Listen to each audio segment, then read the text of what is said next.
कैलासवासी बाळासाहेब मधुकरराव चौधरी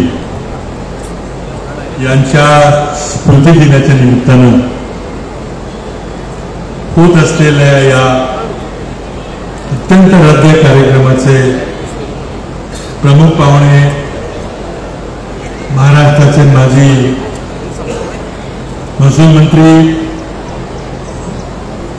कृषी मंत्री, ज्येष्ठ नेते, आज महाराष्ट्राच्या विधिमंडळ पक्षाचे नेते सन्माननीय बाळासाहेब थोरात, उद्योगाच्या मंत्रिमंडळामध्ये अत्यंत महत्वाची भूमिका त्यांनी निभावली ती राजेश भैया टोपे. मला राजेजीच्या पिताजींच्या बरोबर अंकुशराव टोपेंच्या बरोबर देखील संसदेमध्ये काही काळ काम करता आलं.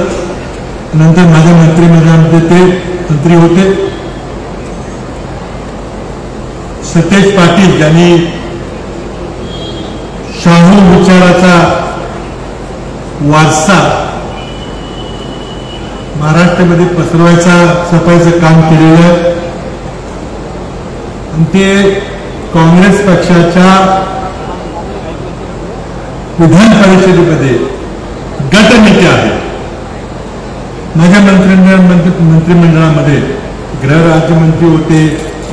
कोविड काळामध्ये त्यांनी भूमिका निभावली, पण आज ते काँग्रेस पक्षाच्या विधानसभेमधले गटनेते देखील आहेत, ज्यांनी आपल्या सर्वांना आज खूप आवर्जून निमंत्रित केलं.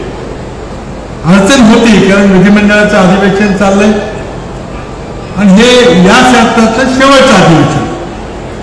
5 वर्ष संपली, पुढचे 5-6 दिवस शिल्लक आहेत. पण शिरीषजींनी आम्हाला खूप आवर्जून आग्रह केला, कार्यक्रमाचं महत्व पटवून दिलं आणि मग आम्हाला आज खरोखर येता आलं. ते या परिसराचे अत्यंत लोकप्रिय आमदार श्रीदादा चौधरी, डॉक्टर सुधीरजी तांबे, रमेशदादा चौधरी, दिलीप तात्या सोनवणे, काँग्रेस पक्षामध्ये ज्यांना आता नवीन जबाबदारी देण्यात आलेली आहे त्या परिसराचे प्रतिभाताई शिंदे, बाळासाहेब पवार, कृष्ण भांगळे, मंचकावरील सर्व मान्यवर आणि नव्या पिढीला सर्व नेत्यांनी आज प्रतिसाद दिला.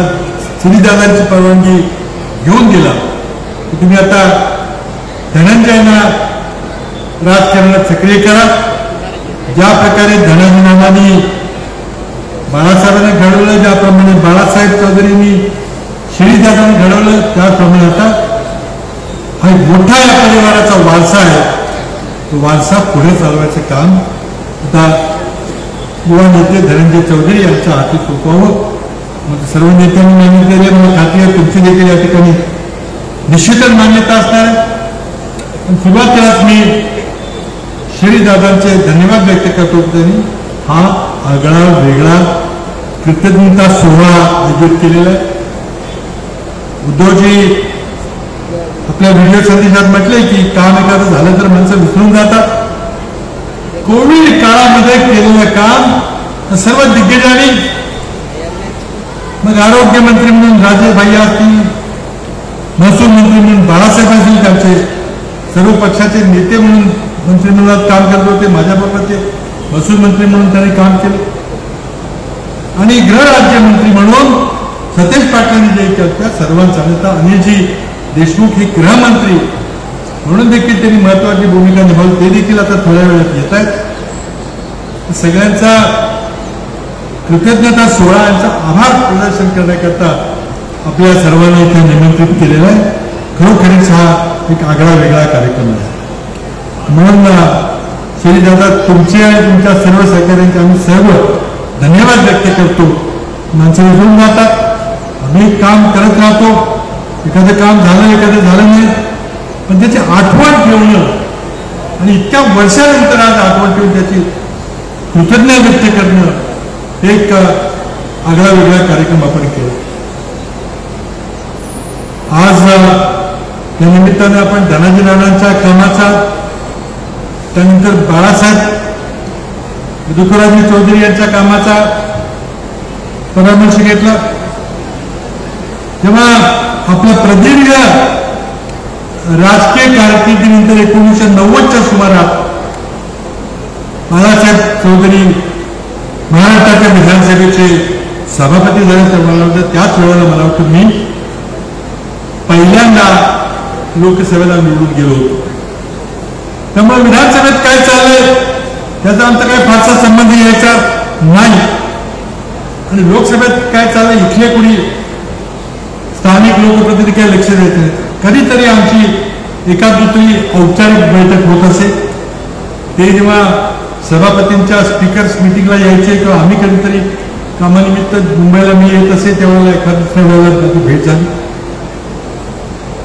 पण मधुकरराजे चौधरी यांची कीर्ती इतकी महान होती. पहिल्यांदा ते 57 साली निवडणुकीला उभे राहिले. संयुक्त महाराष्ट्राचं वातावरण होतं. आमच्या सातारा जिल्ह्यामध्ये देखील प्रचंड वेगाने संयुक्त महाराष्ट्रानं आणि महाराष्ट्र राज्याची, स्वतंत्र महाराष्ट्र राज्याची निर्मिती झाली पाहिजे म्हणून आंदोलन पेटलं होतं.